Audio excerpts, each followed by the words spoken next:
राधे राधे प्यारे भक्तों, क्या आपने कभी गौर किया है कि सच्ची खुशी कहाँ छिपी होती है? लोग दौड़ते भागते हैं, पैसे में, रिश्तों में और शोहरत में खुशी ढूंढते हैं, फिर भी दिल में एक खालीपन सा क्यों रह जाता है? हर सफलता के बाद भी एक बेचैनी क्यों बनी रहती है? कृष्ण हमें यही समझाते हैं, खुशी कोई बाहर नहीं बल्कि हमारे अपने भीतर ही होती है। जिस दिन आप स्वयं को खुश रखना सीख जाएंगे, दुनिया की कोई भी ताकत आपको दुखी नहीं कर पाएगी। कृष्ण अर्जुन से कहते हैं, जीवन की सबसे बड़ी लड़ाई अपने ही मन से होती है। बाहर की लड़ाइयाँ तो बस नतीजा भर है। असली जीत तब मिलती है जब इंसान अपने अंदर संतुलन पा लेता है। सोचिए, अगर आपका मन ही आपके खिलाफ हो जाए तो फिर दुनिया में आपको कौन बचा सकता है? और अगर आपका मन आपके साथ हो तो फिर आपको हराने वाला कौन हो सकता है? लोग अक्सर कहते हैं, उसने मुझे दुख दिया, उसने धोखा दिया। पर कृष्ण कहते हैं, दुख देने वाला कोई दूसरा नहीं बल्कि हमारी अपनी उम्मीदें और अपेक्षाएं होती हैं। अगर आप सीख जाएं कि हर हाल में खुद को कैसे संभालना है, तो किसी का भी व्यवहार आपको तोड़ नहीं पाएगा। जीवन की असली कला यही है, खुद को खुश रखना। एक पल रुक कर सोचिए, क्या खुशी सच में उन चीजों में है जो आपके पास नहीं है, या फिर वह उस संतोष में है जो इस पल आपके पास मौजूद है? कृष्ण का संदेश साफ है, जो मिला है वही पर्याप्त है। ईश्वर ने वही दिया है जो आपके लिए सही है। तो क्यों ना आज से शिकायत छोड़कर आभार मनाना शुरू करें। याद रखें, जब आप खुद से प्यार करना सीख जाते हैं तो दुनिया भी आपकी नकल करने लगती है। अगर आप उदास रहेंगे तो आसपास का माहौल भी भारी लगेगा, और अगर आप मुस्कुराएंगे तो सबसे अंधेरे पल भी रोशन हो उठेंगे। यही आत्मशक्ति है, यही कृष्ण की वाणी है। कृष्ण कहते हैं, जो इंसान अपने भीतर ही सुख ढूंढ लेता है वह कभी खाली नहीं रहता। जरा सोचिए, जो लोग लगातार बाहरी चीजों से उम्मीद लगाए रहते हैं उनकी क्या हालत होती है? आज पैसा नहीं मिला दुखी, कल इज्जत नहीं मिली परेशान, परसों किसी ने तारीफ नहीं की बेचैन। ऐसा जीवन कैसा जीवन?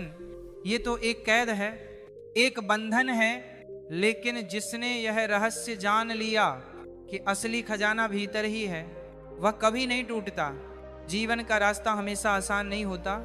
कभी पहाड़ जैसी मुश्किलें आती हैं, कभी रेगिस्तान जैसी प्यास लगती है, तो कभी आंधी जैसे तूफान आ जाते हैं। लेकिन अगर इंसान ठान ले कि मुझे अपनी शांति नहीं खोनी है, तो पूरी दुनिया उसके आगे हार मान लेती है। और यह शक्ति सिर्फ ज्ञान से आती है, वही ज्ञान जो कृष्ण ने गीता के रूप में दिया। अर्जुन की तरह हम सभी के जीवन में ऐसे पल आते हैं जब हम भटक जाते हैं। हम सोचते हैं क्या सही है, क्या गलत है, किस रास्ते चले। ऐसे समय में हमें किसी सहारे की तलाश होती है, पर कृष्ण कहते हैं, असली सहारा आपके भीतर ही है। आपकी अंतरात्मा, आपका विवेक, वही आपका सच्चा मार्गदर्शक है। जब आप खुद को सुनना सीख जाते हैं तो जीवन की आवाज साफ सुनाई देने लगती है। खुद को खुश रखने का मतलब ये नहीं कि आप समस्याओं से भागे, बल्कि इसका मतलब है, चाहे समस्या कितनी भी बड़ी क्यों ना हो, मन को बिखरने ना देना, मुस्कान ना छोड़ना, आत्मबल और विश्वास बनाए रखना, यही असली जीत है। और जब कोई इंसान ऐसा कर लेता है तो दुनिया भी उसकी ताकत को सलाम करती है। याद रखें, जो इंसान हर हाल में संतुलित रहता है वह दूसरों को भी ताकत देता है। अगर आप भीतर से मजबूत हैं तो आपकी मौजूदगी ही दूसरों के लिए सहारा बन जाएगी। ये वही अवस्था है जिसे कृष्ण स्थित प्रज्ञ कहते हैं, यानी वह इंसान जिसे ना दुख हिला पाए ना सुख बहका पाए। कृष्ण का संदेश है, जीवन की सबसे बड़ी ताकत आत्मनिर्भरता है। अगर आपकी मुस्कान दूसरों के व्यवहार पर निर्भर है तो आप हमेशा कमजोर बने रहेंगे। लेकिन जब आपकी मुस्कान आपके अपने फैसले से जन्म लेती है तो कोई भी उसे छीन नहीं सकता। यही स्वतंत्रता है, यही असली आनंद है। सोचिए, नदी जब बहती है तो उसे पहाड़, पत्थरीली जमीन, गड्ढे सब कुछ मिलता है। क्या नदी रुक जाती है? नहीं, वह अपना रास्ता खुद बनाती है, अपनी धारा खुद तय करती है। ठीक वैसे ही इंसान को भी हालात के मुताबिक खुद को ढालना होता है। अगर रास्ते कठिन हैं तो डर कर बैठने के बजाय ये तय करना होता है कि मैं अपनी खुशी का रास्ता खुद बनाऊंगा। अक्सर लोग कहते हैं जब सब कुछ ठीक हो जाएगा तब मैं खुश रहूंगा, पर सच ये है जब आप खुश रहना सीख लेंगे तभी सब कुछ ठीक नजर आने लगेगा। क्योंकि दुनिया वैसी ही दिखती है जैसी आपकी नज़र होती है से भरी है तो स्वर्ग भी नरक लगेगा, और अगर नज़र विश्वास से भरी है तो नरक भी एक सबक बनकर स्वर्ग जैसा अनुभव देगा। कृष्ण यह भी सिखाते हैं कि खुशी एक साधना है, इसे रोज चुनना पड़ता है। जैसे सांस लेना, सुबह उठकर मन में यह संकल्प ले चाहे आज कुछ भी हो जाए मैं अपनी शांति नहीं खोऊंगा। यह एक वचन आपको पूरे दिन मजबूती देगा। और अगर दिन में कभी हार मानने का मन करे तो बस अपने भीतर कृष्ण की आवाज सुने, डर मत, मैं तेरे साथ हूँ। खुद को खुश रखना सीखने का मतलब ये नहीं कि आप दूसरों से मुंह मोड़ ले, इसका मतलब है अपनी जड़ें इतनी गहरी कर लेना कि बाहरी तूफान भी उन्हें हिला ना सके। जिस तरह मजबूत जड़ों वाला पेड़ तूफान में भी नहीं हिलता, उसी तरह जिस व्यक्ति ने अपने भीतर की स्थिरता पाली है उस पर कोई भी मुसीबत हावी नहीं हो पाती। हमारी सबसे बड़ी गलती यह है कि हम अपने दुख का कारण हमेशा बाहर ढूंढते हैं, कभी हालात को, कभी परिवार को, कभी समाज को, तो कभी अपनी किस्मत को। लेकिन गीता में श्री कृष्ण स्पष्ट कहते हैं कि हमारा सुख दुख हमारे अपने विचारों से तय होता है। बाहरी दुनिया तो बस घटनाएं लाती है, लेकिन हमारी मन स्थिति ही उनका असर तय करती है। अगर आप अपने मन को काबू में कर ले तो दुख का प्रभाव अपने आप खत्म हो जाएगा। सोचिए, युद्ध के मैदान में खड़े अर्जुन ने हथियार डाल दिए थे और अपनों को सामने देखकर विचलित हो रहे थे, लेकिन कृष्ण ने उन्हें यही सीख दी कि जब तक आप अपनी भावनाओं के गुलाम रहेंगे सही फैसले नहीं ले पाएंगे। मन पर नियंत्रण ही जीवन की हर लड़ाई जीतने की कुंजी है। खुश रहना कोई छोटी बात नहीं बल्कि एक गहरा निर्णय है। जब इंसान ठान लेता है कि वह अपनी ऊर्जा नकारात्मक बातों में नहीं गवाएगा तो उसकी पूरी मौजूदगी ही बदल जाती है। लोग उसके साथ शांति महसूस करने लगते हैं। इतिहास में जिन लोगों ने अपनी आंतरिक शक्ति को पहचाना वही आज भी हमारे लिए प्रेरणा बने हुए हैं। ध्यान दीजिए, जब मन प्रसन्न होता है तो वही खाना स्वादिष्ट लगने लगता है। जो कल बेस्वाद लग रहा था वही घर सुकून देने लगता है। जो कल तंग कर रहा था, इसीलिए असली बदलाव बाहर नहीं भीतर होता है। श्री कृष्ण इसीलिए बार बार कहते हैं अपने मन को जीत लो, यही सबसे बड़ी जीत है। खुशी का मतलब ये नहीं कि जीवन में दुख आने बंद हो जाएंगे, दुख तो आएंगे ही, लेकिन फर्क सिर्फ इतना है कि आप उन्हें कैसे देखते हैं। अगर आप उन्हें बोझ समझेंगे तो वे आपको दबा देंगे, लेकिन अगर आप उन्हें सीख का रूप दे दे तो वही दुख आपको मजबूती देंगे। यही गीता का सार है। हर स्थिति को दुश्मन नहीं बल्कि गुरु मानो। हर सुबह जागने पर आपके सामने दो रास्ते होते हैं, या तो बीते कल की शिकायतों को ढोते रहे या नए दिन को एक नए मौके के रूप में अपनाएं। कृष्ण हमें सिखाते हैं बीते हुए कल का बोझ आज की खुशियों को मत कुचलने दो। बीता हुआ कल नहीं बदल सकता, लेकिन आज की सोच बदल सकती है और यही सोच आने वाले कल को बदल देती है। अपने मन को लगातार सकारात्मक ऊर्जा देना जरूरी है। जैसे शरीर को रोज भोजन चाहिए वैसे ही मन को रोज अच्छे विचार चाहिए। अगर आप मन में कड़वाहट, ईर्ष्या और शिकायतें भरते रहेंगे तो चेहरा चाहे कितना भी हंसता दिखे, भीतर से आप खोखले होते जाएंगे। वहीं अगर आप कृतज्ञता, संतोष और विश्वास को अपनाएंगे तो जीवन का हर पल अनमोल लगेगा। याद रखें, सुख बाहरी चीजों से मिलता है लेकिन शांति भीतर से आती है। बाहरी चीजें क्षणिक सुख देती है लेकिन भीतर की स्थिरता ही सच्चे आनंद का स्रोत है। इसीलिए कृष्ण कहते हैं कि योगी वह है जो हर हाल में संतुलित रहे। अपनी खुशी की जिम्मेदारी खुद लीजिए। आपका जीवन सिर्फ आपका है। अगर आप दूसरों की राय के चक्कर में अपनी आत्मा को दुखी करेंगे तो अंत में कुछ भी हाथ नहीं आएगा। इसीलिए खुद के साथ न्याय कीजिए, अपने मन की सुनिए और अपनी आत्मा का सम्मान कीजिए। यही आत्मसम्मान धीरे धीरे आत्मिक सुख में बदल जाता है। खुश रहने का मतलब है हर स्थिति को एक अवसर में बदल देना। अगर जीवन ने आपको कठिन रास्ता दिया है तो समझ जाइए कि वह आपको मजबूत बना रहा है।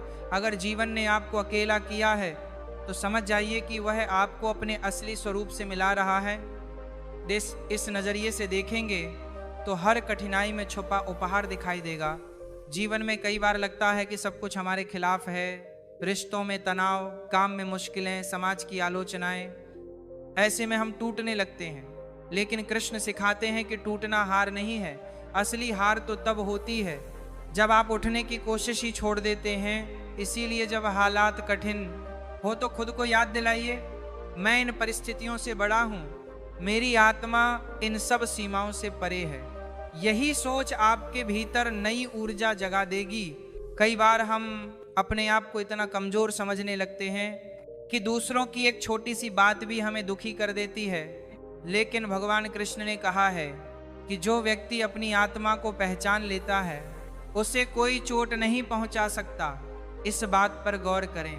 अगर आपको यह एहसास हो जाए कि आप सिर्फ ये शरीर नहीं बल्कि एक अनंत आत्मा हैं, तो फिर दूसरों की आलोचना, ताने या धोखा आपको कितना प्रभावित कर पाएगा? शायद बिल्कुल भी नहीं। यही जागरूकता असली खुशी की नींव है। खुद को खुश रखने का एक और रहस्य है दूसरों की सेवा। जब आप सिर्फ अपने लिए जीते हैं तो खुशी सीमित रह जाती है, लेकिन जब आप दूसरों के जीवन में खुशी लाते हैं तो आपके अंदर एक गहरी संतुष्टि जन्म लेती है। इसीलिए कृष्ण ने गीता में कहा है कि निस्वार्थ कर्म ही योग है। सोचिए, जब आपके काम से किसी के चेहरे पर मुस्कान आती है तो वो मुस्कान आपके अंदर भी झलकने लगती है। याद रखें, खुशी कभी भविष्य में नहीं मिलती। बहुत से लोग सोचते हैं कि जब उन्हें कुछ मिल जाएगा तब वे खुश होंगे, पर सच्चाई यह है कि अगर आप आज खुश रहना नहीं सीख पाए तो कल भी नहीं सीख पाएंगे। इसलिए हर पल को उत्सव की तरह जीना ही असली साधना है। जीवन की सबसे बड़ी कला है छोटी छोटी चीजों में आनंद ढूंढना। सुबह की पहली किरण देखना, पक्षियों की आवाज सुनना, किसी जरूरतमंद की मदद करना या अपनों के साथ एक पल बांटना। यही क्षण असली धन है, और जो इन्हें पहचान लेता है वही सच्चा धनी है। कृष्ण यह भी बताते हैं कि इंसान की सबसे बड़ी ताकत उसका फैसला है। अगर आपने ठान लिया कि आप हर हाल में सकारात्मक रहेंगे तो दुख आपके सामने टिक नहीं पाएगा। जो व्यक्ति अपने निर्णय पर डटा रहता है वही जीवन को दिशा देता है। वहीं जो अपने मन के बहाव में बहता रहता है वह हमेशा हालात का गुलाम बना रहता है। जरा सोचिए, अगर बारिश हो रही है तो एक व्यक्ति शिकायत करेगा कि उसके कपड़े गीले हो गए, जबकि दूसरा उसी बारिश में नाचकर मजा लेगा। बारिश तो एक है लेकिन नजरिया अलग है। यही जीवन का रहस्य है। हालात सबके लिए एक जैसे होते हैं, लेकिन खुश रहने का चुनाव हर किसी का अपना होता है। एक बात और समझिए, दुख तब बढ़ता है जब हम दूसरों से अपनी तुलना करने लगते हैं। दूसरों की जिंदगी देखकर हम अपनी खुशी खो देते हैं, लेकिन कृष्ण कहते हैं अपना धर्म निभाओ, दूसरों की नकल मत करो, यानी अपनी राह पर चलो, क्योंकि आपकी जिंदगी आपकी अपनी यात्रा है। अगर आप किसी और के रास्ते पर चलेंगे तो ना संतुष्टि मिलेगी ना आनंद। खुद को खुश रखने का एक और महत्वपूर्ण तरीका है माफ करना। जब आप किसी के खिलाफ गुस्सा पालते हैं तो वह बोझ आपको ही अंदर से खाए जाता है, लेकिन जब आप माफ करना सीख जाते हैं तो आपका दिल हल्का हो जाता है, और हल्का दिल ही खुश रह सकता है। इसीलिए कृष्ण ने दया और करुणा को सबसे बड़ा गुण बताया है। ये मत सोचिए कि खुशी का मतलब हमेशा हंसते रहना है। असली खुशी का मतलब है अंदर से स्थिर रहना। जैसे समुद्र ऊपर से तूफानी लग सकता है लेकिन उसकी गहराई हमेशा शांत रहती है, ठीक वैसे ही जो व्यक्ति अंदर से मजबूत है वह बाहरी परिस्थितियों से टूटता नहीं। यह मजबूती आत्मचिंतन और साधना से आती है। याद रखें, जीवन की सुंदरता तभी महसूस होती है जब आप वर्तमान को अपनाते हैं। अगर आप अतीत में अटके रहेंगे या भविष्य की चिंता में डूबे रहेंगे तो वर्तमान का आनंद खो देंगे, और वर्तमान ही असली खजाना है। कृष्ण यही सिखाते हैं, हर पल में जो अपना कर्म करो और नतीजे की चिंता ना करो। यही सूत्र जीवन को आसान और आनंदमय बना देता है। कृष्ण का संदेश केवल युद्ध तक सीमित नहीं है, ये हमारे रोजमर्रा के जीवन का मार्गदर्शन भी करता है। जब इंसान हर छोटी बात पर गुस्सा करने लगता है तो वह अपनी ही ऊर्जा बर्बाद करता है। सोचिए, अगर आप हर दिन दूसरों की बातों में उलझे रहेंगे तो आपके पास खुद के लिए समय ही नहीं बचेगा। असली कला यह है कि किस बात को महत्व देना है और किसे नजरअंदाज करना है। यही समझदारी आपको शांति और खुशी दोनों देगी। कभी कभी जीवन ऐसे मोड़ पर ले आता है जहां समझ नहीं आता कि किस पर भरोसा करें। दोस्त बदल जाते हैं, अपने भी दूर हो जाते हैं, लेकिन कृष्ण सिखाते हैं कि सबसे बड़ा भरोसा अपनी अंदर की शक्ति पर करो। जब आप खुद पर विश्वास करेंगे तो कोई आपको हिला नहीं पाएगा। आत्मविश्वास वह दिया है जो सबसे अंधेरी रात में भी रास्ता दिखाता है। खुद को खुश रखने का एक आखिरी तरीका है शुक्रिया अदा करना। जो कुछ भी आपको मिला है उसके लिए आभार महसूस करें। जब आप ये देखने लगेंगे कि आपके पास क्या है तो जीवन सुंदर नजर आएगा। लेकिन अगर आप यही सोचते रहेंगे कि आपके पास क्या नहीं है तो चाहे कितना भी पालें कमी ही महसूस होगी। आभार वह चाबी है जो आपके अंदर छुपे सच्चे सुख की तिजोरी खोल देती है। कृष्ण का संदेश है कि इंसान वही है जो अपने कर्मों से दुनिया को सुधारता है। जब आप पूरी ईमानदारी से अपना काम करते हैं तो ना सिर्फ बाहरी सफलता मिलती है बल्कि अंदर से एक गहरा संतोष भी मिलता है। यही संतोष आपको लगातार खुश रखता है, क्योंकि सफलता क्षणभंगुर है लेकिन संतोष टिकाऊ होता है। सोचिए, अगर आपको रोज यह मौका मिले कि आप किसी के जीवन में कुछ अच्छा जोड़ सके तो क्या यह सबसे बड़ी खुशी नहीं होगी? इसीलिए जो लोग दूसरों की सेवा में लगे रहते हैं वे कभी अकेलापन महसूस नहीं करते। उनके भीतर की ऊर्जा लगातार बहती रहती है और बहती हुई ऊर्जा आनंद में बदल जाती है। प्रकृति से बेहतर शिक्षक कोई नहीं है। सूरज हर रोज निकलता है और हर शाम अस्त होता है, लेकिन कभी शिकायत नहीं करता कि कल बादल थे या आज कोई उसकी कदर नहीं कर रहा। वह बस अपना काम करता रहता है। कृष्ण भी यही सिखाते हैं, तुम यही कर्तव्य निभाओ, नतीजे की फिक्र मत करो। जब आप ये बात अपना लेते हैं तो काम बोझ नहीं रह जाता बल्कि आनंद का स्रोत बन जाता है। पेड़ को ही देख लीजिए, वह कभी अपने फल खुद नहीं खाता बल्कि दूसरों को देता है। उसकी शाखाएं छाया देती हैं, पत्ते ऑक्सीजन देते हैं, तना सहारा देता है। फिर भी पेड़ चुपचाप खड़ा रहता है बिना किसी शिकायत के। अगर हम भी पेड़ जैसा स्वभाव अपना लें और रोज किसी न किसी रूप में देने का भाव रखें तो हमें गहरा संतोष मिलेगा। याद रखें, जो देता है वही सबसे ज्यादा संतुष्ट रहता है। कृष्ण एक और महत्वपूर्ण बात कहते हैं, अपना आधार स्वयं बनो। जीवन में तूफान आएंगे, लोग बदलेंगे, हालात डगमगाएंगे, लेकिन अगर आपकी जड़ें अंदर से मजबूत हैं तो कोई आपको हिला नहीं सकता। जैसे समुद्र की सतह पर तूफान हो लेकिन गहराई में शांति बनी रहती है, वैसे ही आपको भी अपने भीतर की शांति को बनाए रखना सीखना होगा। यही आत्मिक सुख है। अक्सर लोग कहते हैं जब मेरे पास यह होगा तब मैं खुश रहूंगा, पर सच यह है कि खुशी का कोई भविष्य नहीं होता। अगर आप आज खुश रहना नहीं जानते तो कल भी नहीं जान पाएंगे। इसलिए कृष्ण का सार यही है, इस पल को पूरी तरह जियो। जब आप हर पल को आनंद से जीते हैं तो जीवन स्वयं ही एक उत्सव बन जाता है। याद रखें, मुश्किलें आपको रोकने नहीं बल्कि जगाने आती हैं। वे आपको याद दिलाती हैं कि आप में अभी भी वह शक्ति है जिसे बाहर लाना बाकी है। इसीलिए जब जीवन कठिन लगे तो उससे डरने के बजाय उसे एक सीख की तरह लेंगे। यही नजरिया आपको हर हाल में मुस्कुराना सिखा देगा। मन और आत्मा के बीच का संतुलन ही असली जीवन की कुंजी है। मन आपको बाहरी चीजों के पीछे भगाता है, वह मिल जाए तो खुशी मिलेगी, वह व्यक्ति मिल जाए तो सुख मिलेगा, लेकिन आत्मा कहती है मैं पहले से ही पूर्ण हूं, मुझे किसी बाहरी सहारे की जरूरत नहीं। जब आप मन के शोर को शांत कर आत्मा की आवाज सुनने लगते हैं तो आपको पता चलता है कि खुशी तो भीतर ही बह रही है। कृष्ण सिखाते हैं जीवन की सबसे बड़ी लड़ाई मन और आत्मा के बीच होती है। जो मन के पीछे भागता है वह थक कर गिर जाता है और जो आत्मा का रास्ता चुनता है वह हमेशा आनंदित रहता है। जब अर्जुन युद्ध से भागना चाहते थे तो कृष्ण ने कहा, तेरे भीतर जो कर्तव्य है वही तेरा धर्म है, उससे मत भाग।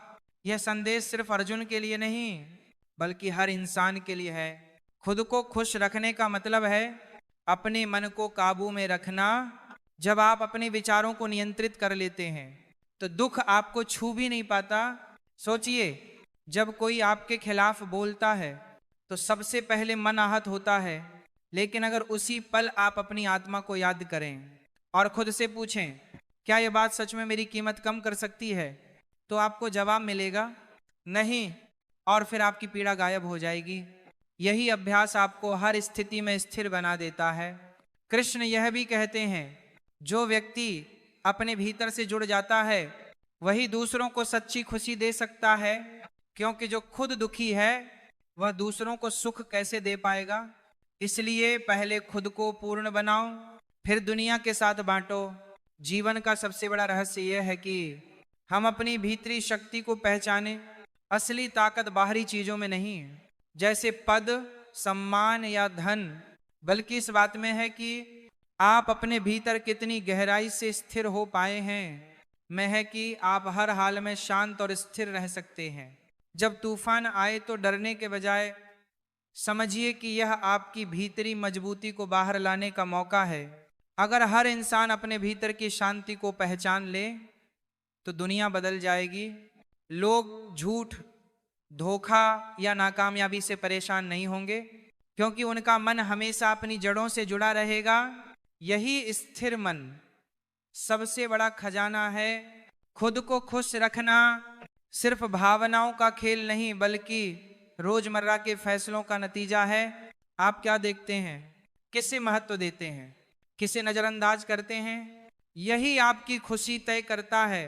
अगर आप छोटी छोटी बातों पर नाराज होते हैं तो जीवन तनावपूर्ण रहेगा, लेकिन अगर आप छोटी छोटी अच्छाइयों पर ध्यान देंगे तो हर पल में उजाला दिखेगा। कृष्ण यह भी कहते हैं कि जो व्यक्ति बिना लगाव के अपना कर्म करता है वही सच्चा सुख पाता है। अगर आप हर काम सिर्फ नतीजे के लिए करेंगे तो हर नाकामयाबी दुख देगी, लेकिन अगर आप कर्म को एक साधना की तरह करेंगे तो नतीजा चाहे जो भी आए आपका मन शांत रहेगा। यही संतुलन असली आनंद है। जब आप भीतर से शांत होते हैं तो छोटी छोटी चीजें भी आपको प्रेरणा और खुशी देती है, जैसे सुबह की ठंडी हवा, किसी का मुस्कुराना या अपनी मेहनत का थोड़ा सा सफल होना। यह क्षणिक सुख नहीं बल्कि आत्मा से आने वाला स्थायी आनंद है। अकेलापन कोई दुश्मन नहीं बल्कि एक शिक्षक है। जब आप अकेले होते हैं तो आपको अपने भीतर झांकने का मौका मिलता है। यही वह समय होता है जब मन और आत्मा आपस में बात करते हैं। अकेलेपन में मिली सी जीवन की सबसे मुश्किल घड़ियों में भी आपको संभालती है। सोचिए, अगर आप अकेले रहकर भी खुश रह सकते हैं तो दुनिया की कोई भी परिस्थिति आपको परेशान नहीं कर सकती। अक्सर लोग मुश्किलों से भागते हैं, लेकिन कृष्ण सिखाते हैं कि हर चुनौती आपकी छुपी हुई शक्ति को बाहर लाने का अवसर है।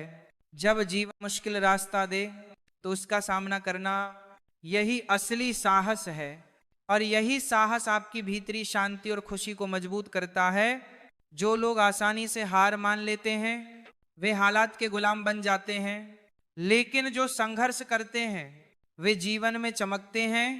खुद को खुश रखना सीखने का मतलब यह भी है कि आप अपने मन की बेचैनी को पहचानें और उसे नियंत्रित करना सीखें। रोज हजारों विचार आपके दिमाग में आते हैं, चिंता, डर, लालच, उम्मीदें। अगर आप बिना सोचे समझे उन्हें अपना लेंगे तो मन परेशान हो जाएगा, लेकिन अगर आप उनका सावधानी से अवलोकन करें और यह तय करें कि कौन सा विचार आपको आगे बढ़ाएगा और कौन सा विचार आपको सच्ची खुशी देगा, तो आपका मन शांत और आनंदित रहेगा। जय श्री कृष्णा। राधे राधे।